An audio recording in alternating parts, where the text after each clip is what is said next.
Kto vie, ako sa to vlastne odohralo? Možno prišla silná búrka a možno to bola len staroba, čo donútila predhistorickú prasličku, aby s ohromným rachotom položila svoje telo do bažiny, v ktorej už spočívali 10 000 jej sestier s podobným osudom. Zapadla hlboko do čierneho bahna a na milióny rokov sa ukryla pred slnkom. Do tmy si vzala jeho posolstvo a naveky ho zakódovala do meniacich sa štruktúr svojej hmoty.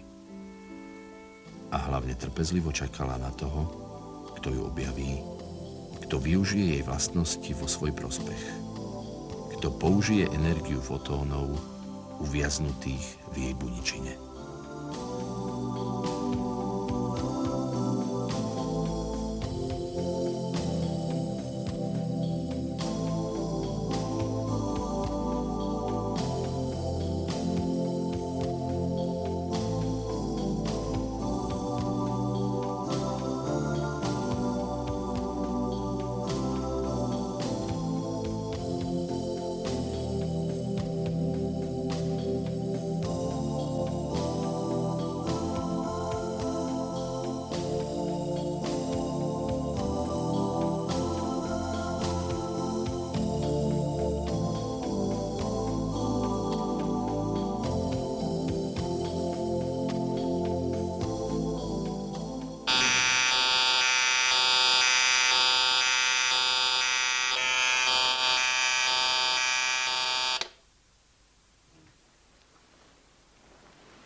Dobré ráno, budíček, chlapci, stávame.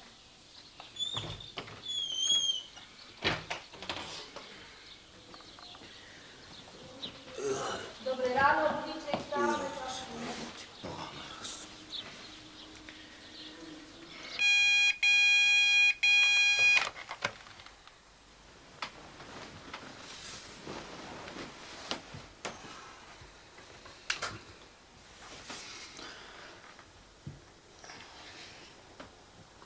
Volám sa Martin Bilík, chodím na Stredné odborné učilište Banické v Handlovej do 3. ročníka a učím sa za banského mechanizátora. Na základnej škole som sa učil na priemer, potom som učil sa na vojenskej škole pol roka za leteckého mechanika. Tak aj málo som bol doma, aj dosť ďaleko tá cesta. Tak som prišiel do Handlovej na banické učilište.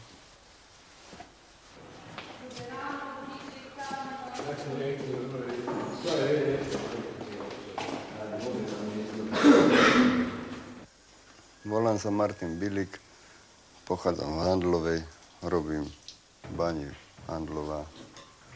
Robím tam raziča. Môj otec robil tiež v takomto povolaní, lenže on robil na stenovom porube.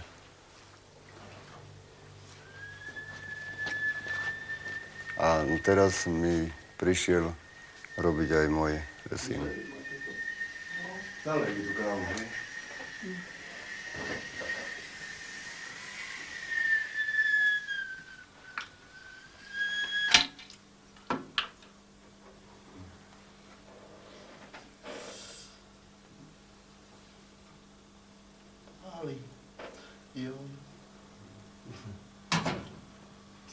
Čo? Ďakujem. Môj otec robil, ako som spomenul, tiež v tej bani. Hovoril, že inde sa nedajú tie koruny zarobiť, ako zarobím v bani, no. Tak som nastúpil za banické učňa. Za chvíľu, aby sme už išli. A my pojeme na motorke, postihneme. Vyučil som sa na tom istom učilišti, ako aj môj syn. na banickom učilišti Handlova. No nebol som s tým nadšený, keď mi ako syn prišiel do tej bani robiť. Tomáš, čo zrobil? No.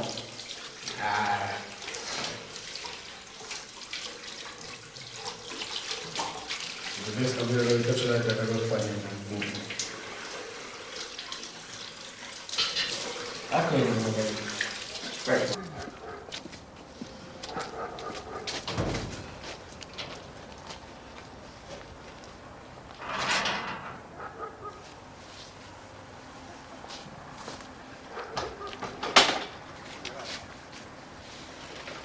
Zavri a poď, lebo už je veľa hodín.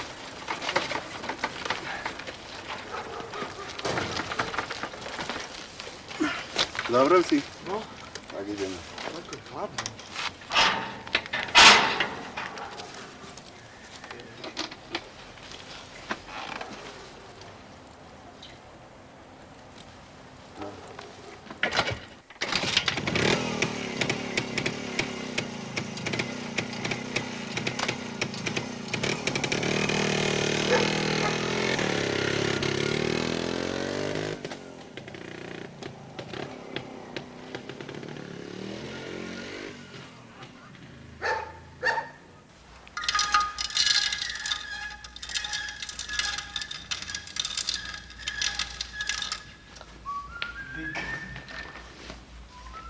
Ajo, máš bočku?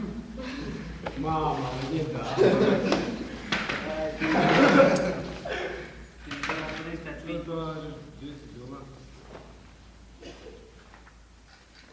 Otec spomínal vždy prácu v bani, aby som tam nikdy nešiel, že nie je to práca pre normálneho človeka, ktorý vie aspoň trocha rozmýšľať, že je to ťažká, namáhavá robota.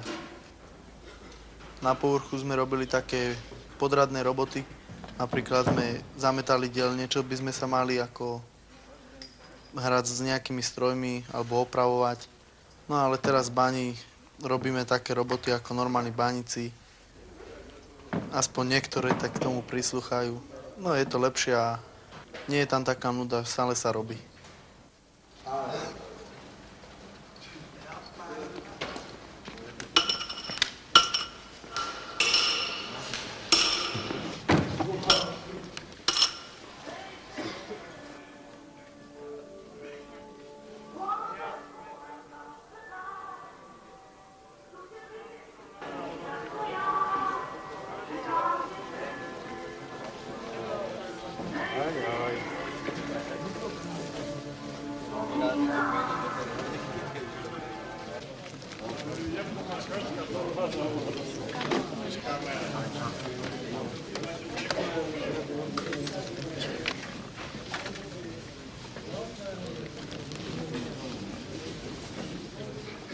Keď môj syn skončí, tak by som chcel, aby išiel do nášho kolektívu, ale asi to nebude už možné, lebo to zdravie, ktoré som stratil ozaj tej bani, už ho mám teda podlomené a pochybujem, že to ešte tie 2 roky dotiahnem, pokiaľ si sa vrátim. No a by som mu odporúčil nejaký taký kolektív, kde by tie koruny ako tak zarobil.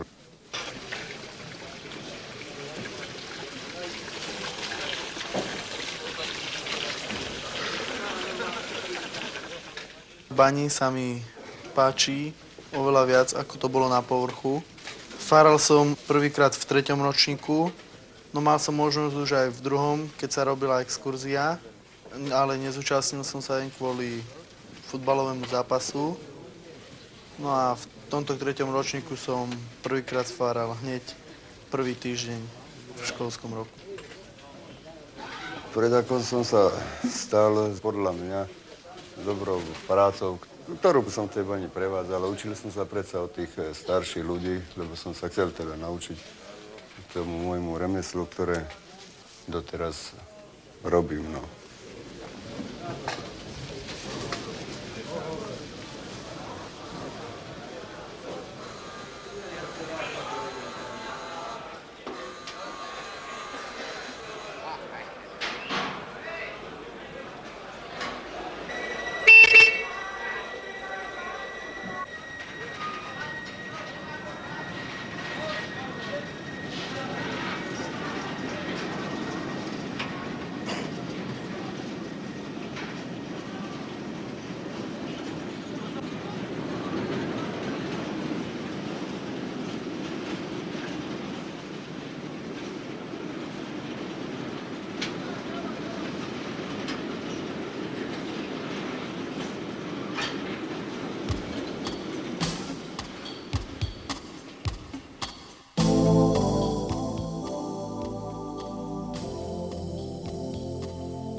Naše stredné odborné učilište banícke tu v Handlovej vzniklo 1. októbra roku 1948.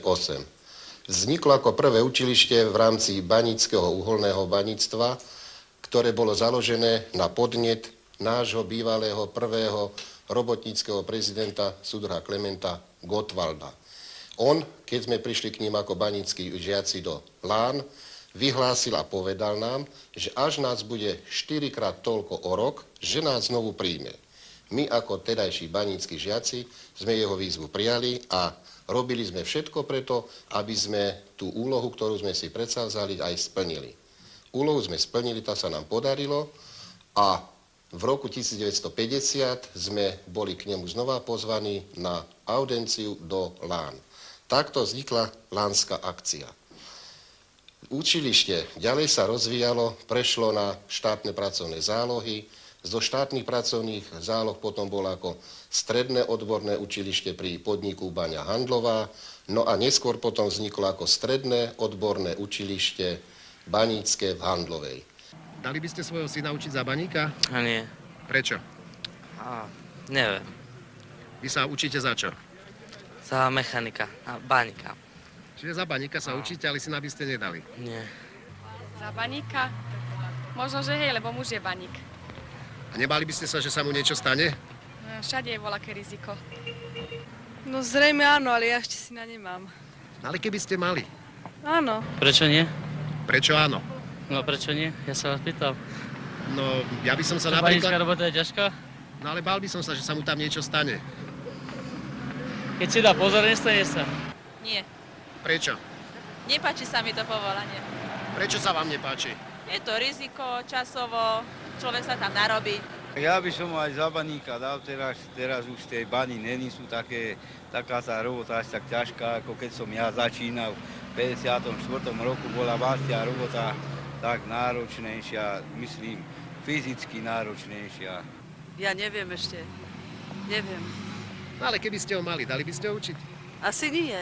Prečo? Lebo by som sa bála. Čoho? Že sa mu niečo stane. Som čiastočný invalid už 3. rok, no tak pokiaľ som na tej strednej robil, tak som zarábal do tých 6 000 korún. Peniaze nie je všetko. Kto by nám vedie povedať, aká je prvá pomoc? Nech sa páči. Tak pri prvej pomoci, pri tom vlasočnicom krvácaní ráno dezinfikujeme vozíka, potom obviažeme starým obvezom alebo pračím. Áno, dobre, ďakujem. Správne odpovedal, hej, to je ten najdôležší spôsob. Potom máme, povedzme, krvácanie žilové.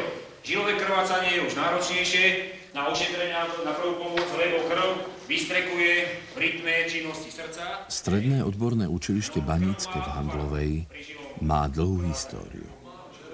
Nedávno oslávilo okrúhle jubileum, 40. výročie založenia. Za ten čas sa zmenilo na nepoznanie. Teplovom krvácaní je krv farby jasno červenej a vystrekuje. Pribudli a stále pribúdajú nové objekty. Budúci baníci majú kde tráviť svoj voľný čas.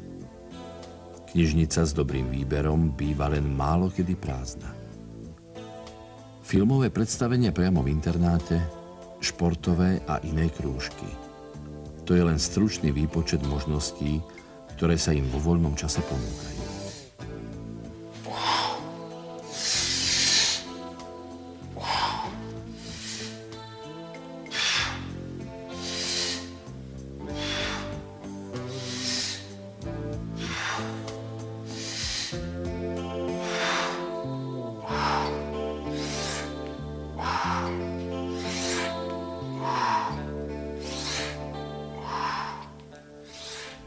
Ten, kto má chuť, môže sa venovať hitu posledných rokov počítačom.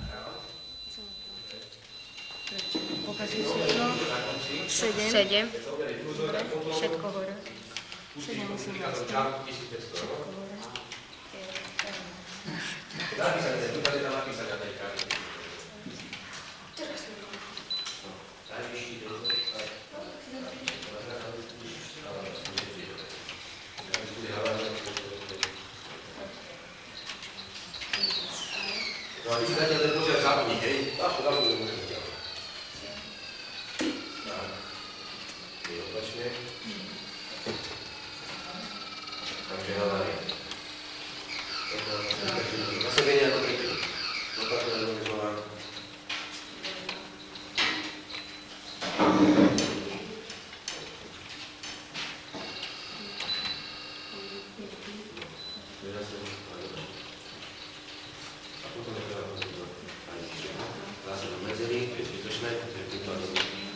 strácaš čas.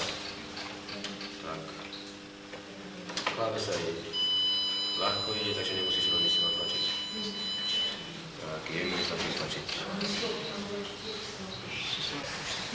To sú klávesy, nie vypínaš, ak to môže jemne sa stlačať. Tak. Nedávno bol dokončený objekt určený na praktický výcvik, vybavený banskou technikou. Je taká, aká sa používa v bani, a tak si na nej chlapci môžu overiť svoje schopnosti a zručnosť.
Pri Strednom odbornom učilišti Baníckom sme začali vychovávať aj profesie maturitného smeru. Vychovávame teraz maturitného smeru dve profesie, a to banský elektromontér a mechanik baník. Máme ešte okrem toho aj učebný pomer, to je mechanik banskej prevádzky. Týchto žiakov pripravujeme pre podniky nášho nadriadeného orgánu, to je výrobno-hospodárskej jednotky v Prievidzi.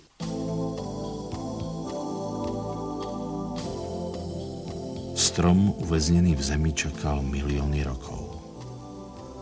Hviezdy na oblohe zmenili niekoľkokrát svoju polohu a on prestával veriť, že sa stane niečo, čo dá jeho bytiu zmysel.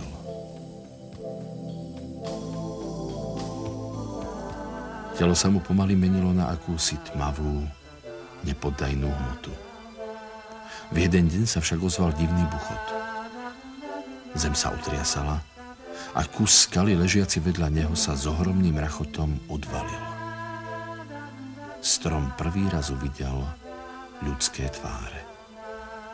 Čierne ako slnko.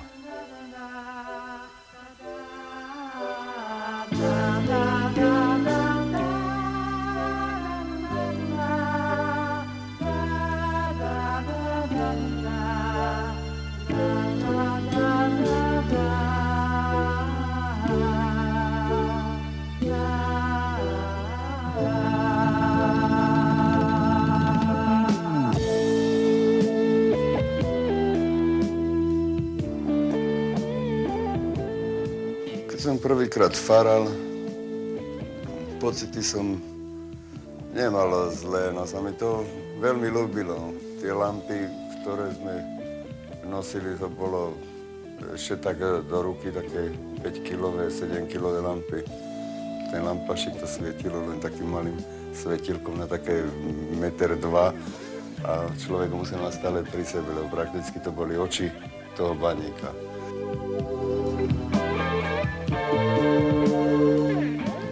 Keď som prvý raz faral, mal som taký nedobrý pocit. Troška som sa aj bál, no ale keď som prišiel tam všetko osvetlené, tak ten zlý pocit sa so mňa stratila. A hneď som sa oťukal v tej bani.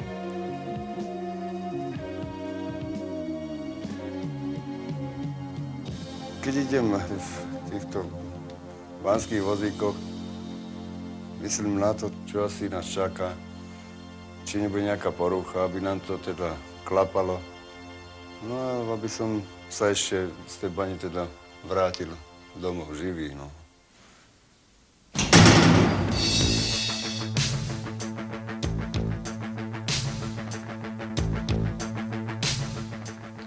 Na banickej profesii nie je toho moc pekného, no ale keď chce ten človek niečo si zarobiť, tak musí si niečo pekného nájsť, aby ho tá práca bavila. No a také pekné je na tom, že každý sa na ňo pozerá inak. Aspoň v druhých mestách.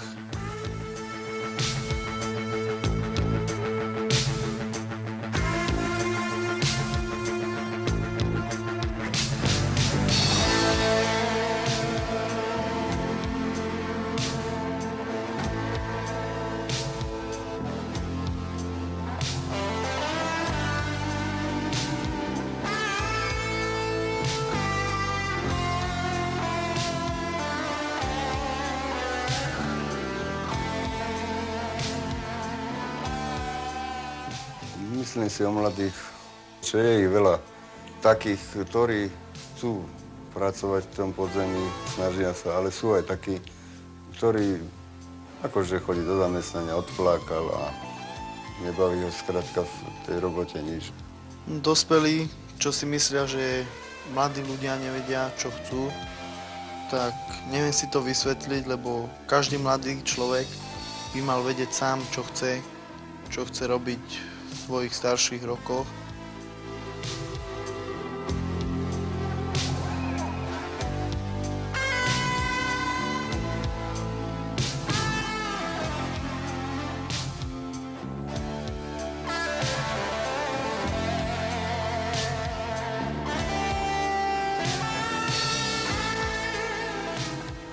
No keď som dole v bani, není času rozmýšľať nad tým, čo sa asi deje vonku, lebo keby človek nad tým uvažoval, čo je vonku, nemá zaš čas aspoň ako na takú tú bezpečnosť práce a musí byť zaujatý do tej svojej práce, aby sa mu nestal nejaký ten pracovný úraz. Nie som len ten baník, ale som aj záchranár. Záchranárske povolenie, to ma zobralo tak, že predsa v tej bani tie nešťastia sa stávajú. Nemám strach len preto, bo viem, že ide o záchranu ľudských životov a takisto, keď sa niečo neprihodilo, by ma určite kamaráti, ktorí sú teda v tomto zbore, takisto snažili vytiahnuť. To, že si v banici pomáhajú, to neplatí všade. Platí to väčšinou v bani, kde si musia pomáhať, aby mali ten zrelý kolektív.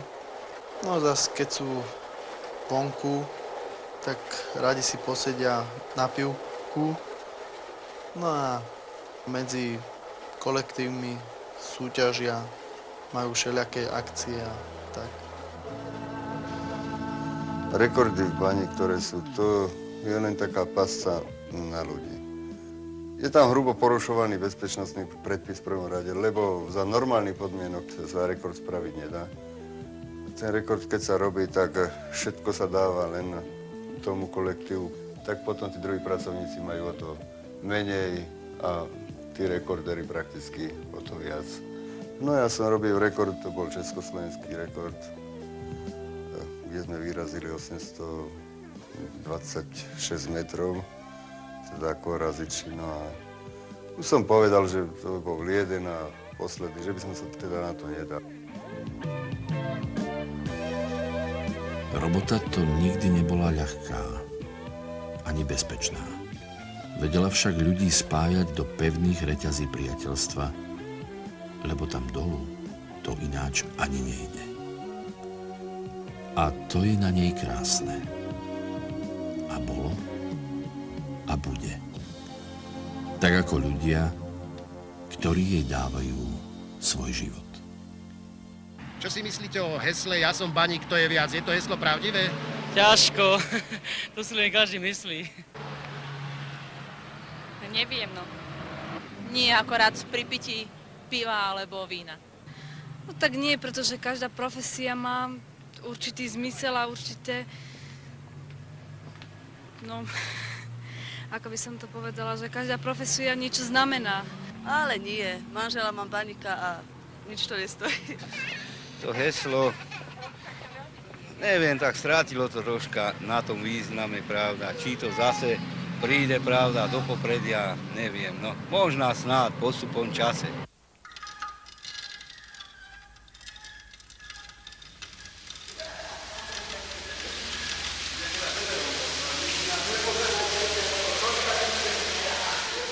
Strom uväznený v zemi čakal milióny rokov.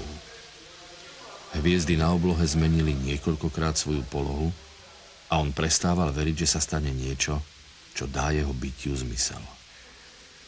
Telo sa mu pomaly menilo na akúsi tmavú, nepoddajnú hmotu. V jeden deň sa však ozval divný buchot. Zem sa utriasala a kus skaly ležiaci povedľa neho sa s ohromným rachotom odvalil. Strom prvý raz uvidel ľudské tváre. Čierne ako slnko.